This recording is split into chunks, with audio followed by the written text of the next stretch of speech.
Hey everyone, it's Maddie. Welcome back to my channel, and today I'm going to be sharing with you 10 things I wish I knew or was told by doctors or other people when I was first diagnosed with type 1 diabetes. I hope this kind of gives you a help and a guide, and maybe if you're newly diagnosed or fairly newly diagnosed, like maybe just like a few weeks ago or less than a month or something, that this gives you an idea of what to look for in the future, and maybe kind of put ease to mind at some of the thoughts that you might be having, and kind of answer some of those basic things. So with that being said, we'll jump into today's video. So the first thing I have on my list is that the honeymoon phase is a real thing. You will go through it. I remember them briefly mentioning it to me, like when I was in the hospital, that you're going to go through this phase where like it's not going to seem like you have diabetes. You're going to go through like this wishy-washy period where you're not a non-diabetic, but you're not like the disease of type 1 diabetes isn't at its full-blown maximum. So you'll go through this period where like your blood sugars will be normal, and you'll probably be off of a very, very huge chunk of insulin. You'll basically be like a non-diabetic, but except you'll just be monitoring your blood sugars. I didn't think it was going to happen to me. I'm like, what the heck is this? You either have diabetes or you don't, but nope, it happened. I went through a honeymoon phase. I did make a couple videos on the honeymoon phase. I talked about my personal experience, plus I talked a brief video about what the honeymoon phase is on one of my Diabetes Awareness Month series videos from November 2018. So feel free to go check those out. But it is a real thing. You probably will go through it at some point in time. Just be aware that it is a normal thing. It does happen, and it happens to most people. Now, some people don't go through one, but you might be one of those people. But if you're like the most of us, you probably have gone through this part of diabetes. The second thing I have written down here is that your doses or your insulin doses are going to really change a lot the first 3 to 6 months. Now this has to do with the honeymoon, but it also has to do with your body getting used to transitioning to synthetic insulin. At the very beginning, you might be super insulin sensitive because your body was without insulin for quite a long time. You probably had high blood sugars for at least 8 weeks, had all those crazy high blood sugar symptoms before you were diagnosed, either at a hospital or a doctor's office. And you're going to notice that your at least with me, the insulin dosages kind of change quite frequently. First, they started me out on pretty high dosages to make sure my blood sugars came down, and then they found out I was ultra sensitive because of the honeymoon phase, and because my body, just for whatever reason, was super sensitive to the insulin I take. So they went way down, and now my dosages has gone back up again. I would say they're more like when I first started, or when I was first diagnosed, between basal insulin and bolus insulin. I take anywhere from 20 to 26 units a day, which is pretty close to what a lot of you take. Some of you may take way more because you're more resistant, or you eat more than I do, and some of you may take way less because you're more sensitive than me, or you eat less than me. So again, expect those dosages to change a lot. It's not a set rate, and they can change throughout your life, but you will notice they'll start kind of settling out fairly quickly. I'm almost 7 months in, and mine have settled out fairly well, but that doesn't mean as I go forward in my life, or as things change with my body, that I will have to continue to adjust my insulin as I go. And sometimes you notice on a daily basis that you might say you need a little more for a certain meal, or you might not specifically follow your insulin dosing rules. You might go, okay, I look at this plate of food. For me personally, I go to a Mexican restaurant. I know this plate of food, half of the plate of food, I take the other half home with me to have an extra meal. It's a fairly huge plate. If I eat half that meal, I know I need at least 4.5 to 5 units. I don't count the carbs. I just know my body needs a minimum of that amount. I use 4.5 of my blood sugars in range, or in near my target blood sugar of 100 milligrams per deciliter, or 5.5 millimoles, and I use 5 units when my blood sugar is beyond. I use another half unit for every 50 milligrams it is above 100. So at that point, I do 5.5, however high my blood sugar is for that. So expect your dosages to change. That's just part of diabetes, and that's something you'll grow used to. Tip 3, or the third thing I wish they would have told you, is carbohydrates is not the only biochemical product that's going to affect your blood sugar. They have the most impact on your blood sugar. What they don't tell you is that protein and fat also affects your blood sugar. Now, protein can be converted into sugar via gluconeogenesis. This process takes a little bit more time. I have explained this in other videos. So if you're consuming a lot of protein, you might get a protein blood sugar raise later on. It won't come on as quickly as a carbohydrate raise, so be wary of that. And fats don't necessarily raise your blood sugar, but they tend to delay a raise in blood sugar because of the way your body has to break them down. They take forever to digest. So if you combine heavy carbohydrates with heavy fat contents, say a big plate of French fries dipped in a bunch of greasy oil, for example, at a fast food joint, it might take a while for the blood sugar to go up. So you might notice an initial rise, but then you'll notice the more significant rise way after as your body breaks down the fats first or breaks down those fats. So be wary of those, that everything you eat does affect your blood sugar. It's just a matter of if and how. And proteins and fats do affect your blood sugar in different ways, and that is something I wasn't taught. I learned this probably about 2 or 3 months after I was diagnosed, and since I've applied this method, it has given me better ideas on how to control my blood sugar in those situations with different types of foods containing different levels of carbs, proteins, and fats. Number 4, this is something I had to kind of glue through my head, and I'm going to talk about this more as I go forward. When I was first diagnosed, a nutritionist walked in and kind of went through all my meal planning with me, and she's kind of like asking me, like, how could you have ate this good? You're a diabetic. And I'm going, huh? I'm a type 1. I'm pretty sure my diet didn't cause this type of diabetes. She goes, well, we don't know that. And I'm going, well, then why are you a nutritionist? Because obviously you don't know the difference between type 1 and type 2 diabetes. So then when the doctors came in, I'm finally like, did I do anything to make this diabetes happen? Or could I have done anything to stop it from occurring? He said, no, type 1 diabetes is not your fault. It is not diet induced. It is not induced by anything. You just happen to have a genetic component and something triggered the autoimmune response. The nutritionist was totally wrong. So the nutritionist was leading to the fact that my diet caused diabetes, even though I ate a fairly healthy diet and didn't eat a lot of junk, and even though the junk I did eat never even caused it. So I had to drill this through my head when I was first diagnosed that there's nothing you could have done to stop this. There is nothing you could have done to prevent it. It is not your fault. It is not your fault. It is not your fault. So I'm telling you that over and over again. Type 1 diabetes is not your fault. Number 5, you're going to make a lot of mistakes on the daily basis or on a weekly basis. And know that type 1 diabetes management is not simple. It is very complex. It involves more than just taking insulin. It involves carb counting, making sure you're taking the proper dosage of insulin, and knowing what things affect your blood sugar and how to deal with it, how to deal with lows, how to deal with highs. Diabetes, type 1 diabetes, is a very complex autoimmune disease. Therefore, it requires complex thinking, analysis, and treatment decisions. You're going to make mistakes. I've made plenty. I have overcorrected lows and have driven my blood sugar in the 200s. I have overcorrected highs and dropped my blood sugar in the 50s. I have done so much exercise with so much insulin on board and have overdosed myself for meals that I have driven my blood sugar low. In retrospect, I have taken too little insulin for certain meals or have cheated and snacked when I shouldn't have, and my blood sugar went up in the 200s. You will get days like that, and the main thing is to learn from the mistakes and move on and try not to repeat them if you can. Avoid those damaging blood sugars if possible. Now, you're still going to make mistakes. Some days you're going to have your insulin dosages nailed. You're going to be perfect about watching your exercise levels or your blood sugars when you exercise or getting into a good routine and knowing your body very well. And you're still going to make mistakes because diabetes is going to throw some hell at you. Literally, it will throw some hell at you. Some days I'm going through this period right now where I think I'm a little sick, not really sure. I feel good, but I could have some sort of virus that my body's fighting, and I'm noticing just slightly elevated blood sugars after I eat. Even though I take insulin before I eat at least 20 to 25 minutes, my blood sugar's spiking a little bit after meals, and I'm going, why is this happening? I know my insulin to carb ratios are pretty much spot on, but I have had to make some adjustments. I've had to increase my basal rates. I've had to just correct a little bit more, watch closely, monitor, drink a lot of fluid, and it seems to kind of be helping. So you're going to be making a lot of mistakes, and some days diabetes will puzzle the living hell out of you, but you roll with the flow. If your blood sugar's high, deal with it. If your blood sugar's low, deal with it.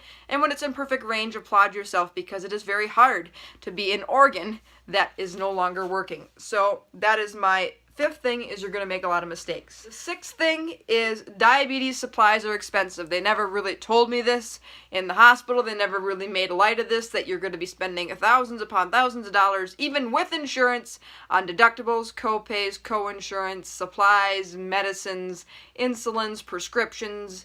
You name it, you're going to be spending a lot of your money and a lot of your effort to keep you alive. Now, this is something I'm going to delve into more with my T1D with Maddie, episode 3, about how I feel with some of the costs related to insulin and diabetes supplies that can really be changed in this country, particularly America, but expect to be paying quite a bit for your supplies. If you're lucky enough to not, I'm very happy for you, and if you're lucky enough to get away with less insulin than somebody like myself, I'm very happy for you. I'm very, very lucky to be super insulin sensitive, and I still am, even past this honeymoon phase. I'm not as sensitive as I used to be, and if you're very lucky like me to be super insulin sensitive, be thankful for what you can have, and be thankful that you're able to get away with a little bit less at the very beginning or whatever you're dealing with. Just be thankful for what you do have. Be thankful if you have insurance, and just pay as you go kind of thing. That's the best thing you can do for yourself, is pay as you go. And be thankful because there are probably people in other countries or other locations or in other circumstances that can't afford these things and are driving their blood sugars high and risking possible complications. Number 7 is having access to diabetes technology and management technology is an extremely amazing thing and super convenient. They never really told me in the hospital about any of the technology. They said something like in 1 to 2 years you can be on a pump. And they never told me about CGMs until I went to see my endocrinologist, and until I did research on my own. They never told me about any of those things. So it was kind of like I was put into this world where it's like, yeah, you're going to be stuck doing all these kind of inconvenient finger sticks and needle injections for the rest of your life. They never really told me about what kind of amazing things that I could have access to as I go forward here. And turns out I do wear a continuous glucose monitor. It is on my arm right now. I love it. It makes things so much more convenient, and I am looking at getting into a pump very, very soon. I've been doing injections for 7 months, so I'm kind of ready to move on, and like I said, I'm going to be explaining this in future videos. I think the diabetes technology, CGMs and pumps, have a little bit more convenience factors to them, and a little bit better ways of controlling your diabetes and being more closely mirrored to a non-diabetic's pancreas as close as possible. So, I kind of am downgraded at the initial, training I was given at the hospital. Like I said, I think a lot of you guys have had very basic training at the hospital too, but I think that they could do a little bit better job of being a little bit more educated, especially the dietitian I saw had no clue the difference between type 1 and type 2 diabetes. She kind of blamed it on my diet, and the fact that none of the doctors really knew some of the technology that was out there. They could have at least said, well, there is this and this that can eventually help you, instead of just leaving me in the dark. There's a difference between knowing a little bit and knowing nothing at all, and I'd rather them know a little bit than know nothing at all. Number 8 is you are not alone. There is an amazing support groups out there for you to help along. I have my YouTube channel. There are tons of other YouTube channels. With the beauty of the YouTube channels is that we all have the same autoimmune disease, but the way I manage or the way I show things can be way, way different than the way somebody else does. We could all have the same topic of talking about low blood sugar, but the way I go about my low blood sugars may help you, and the way somebody else goes about their low blood sugars and how they deal with their low blood sugars may help somebody else. So there's kind of the beauty with the YouTube channels. There is Beyond Type 1, which is an amazing, amazing social network where we can post about all our feelings, the celebrations, things that we have questions on, and you will get tons of responses back from experienced, newly diagnosed people. We can all learn from each other. There's Facebook groups, Instagram groups, they're everywhere. Snapchat groups. You guys, join as many as you can. They're out there. There is support out there for you guys. I'm very, very lucky that I was able to find Beyond Type 1 pretty much immediately after I was diagnosed. So, I've been basically a member of Beyond Type 1 since July when I was diagnosed, and I've been on YouTube here pretty much at the very beginning of my diagnosis. I think I started my YouTube channel about 3.5 months after I was diagnosed, so I've been out here displaying myself from the very beginning, and you guys get to kind of learn and grow with me and go with the flow with me and learn from my mistakes, learn from my successes, and move forward with me. So this is going to be a really fun way to just continue to grow, continue to learn, and continue to inspire each other to strive for our best selves and to keep our blood sugars in healthy ranges, to live a long, happy, healthy life with minimal complications or no complications. Number 9 is you will become more aware of your body than you ever would have thought. This is super true. I notice when my body doesn't feel right. Like yesterday I really didn't feel right, and I think maybe that's because I'm a little bit stuffy. I definitely feel kind of funny when my blood sugar's a little high, a little bit low. I feel funny when the temperature outside changes and how it's affecting my blood sugar. And sometimes I notice too, if my blood sugar's headed up really fast or down really fast, I can feel something kind of just like drop in my body. Not like something's physically dropping, but I remember one day I was standing up and I just had this big rush of like heat that went through my body, here to find out my blood sugar plummeted super fast. It was kind of a weird experience, but you're going to become super hyper aware of what your body's doing, and you're going to know your body better than any of your doctors, diabetes nurses, or anybody else that you work with to manage your diabetes, including your own family and friends. You only know you the best. So eventually you're going to be your own advocate, and you're going to know your body so well that you can change your own insulin doses and all that stuff based upon what you see. I'm at that point now where my endocrinologist says, okay, this is what you told me. I would agree with you. We're going to go forward with it, and you make adjustments as needed. And if there's something major that changes in between time, let us know and we'll update the records, or just wait till your next appointment and we'll straighten some things out. Or if there's something I don't agree with, maybe we can work something else out. But most of the time, you're going to be pretty close on to what you think and your doctor think is best for your doses. And obviously you know your own body pretty well, and you can make basic choices. Like, for example, if you're waking up really low in the morning, chances are your basal rate's too high. Or vice versa, you're waking up super high in the morning, your basal rate's probably too low. Same with your meal dosages and corrections. If you're finding out that you're riding higher, you probably need to have more insulin with your meals. And if you're riding lower, you probably need a little less. And obviously, too, that depends on everything else that affects your blood sugar. If you're going to go out and exercise with this particular meal, take a little less insulin. But if you're going to sit at home on your butt all day and watch TV and eat this meal, probably a good idea to keep the normal amount or a little bit more than what you would think. So you kind of learn about your own body and how your body responds in different environments and different situations. The final thing I'm going to tell you guys is it does get easier. Now, this is probably something that you may not agree with me right now, especially if you are super newly diagnosed, but it does get easier. Everything, the overwhelming, the feeling of being kind of like all the stuff being thrown at you and kind of feeling a little bit overwhelmed will go away, because dealing with type 1 diabetes is part of a routine now. It's just kind of like I get up in the morning, I check my blood sugar, take a shot, eat my breakfast. Same thing when I go for lunch. I check my blood sugar, take a shot, and eat my lunch. Blood sugar's high, take another shot. Blood sugar's low, I better eat something. It's time for dinner now, and now I gotta check my blood sugar, take a shot, and eat my dinner. You know, it's a little bit becomes more of a part of a routine. Before I go to bed, if you're on multiple daily injections like myself, I gotta take my basal shot before I think about falling asleep. So it's kind of like you get used to it and it becomes part of your own daily life and your routine, just like brushing. It's no different than like brushing your teeth. If you get used to brushing your teeth twice a day, it's kind of becomes a habit. It becomes part of you. It becomes part of your ingrained stuff. And like when you get a CGM like me, you might be checking it every 1.5 to 2 hours as a routine. Or if you're going to go out and drive, you might quick check it. You're going to go out and exercise, you might quick check it. Those kind of things to kind of help just for you to just deal with diabetes in a more convenient manner, in a more routine manner, so it doesn't feel like you're out of whack. I kind of forgot what it's like to be a non-diabetic. I forgot what it's like to just sit down and eat. I mean, it's become so part of my routine to just make sure you got to take your shot before you even think about eating. It's just kind of becomes a normal after a while. So it does get easier. Things do steady out a little bit more. The first few months after diagnosis, I would say 3 to 6 months are probably the hardest.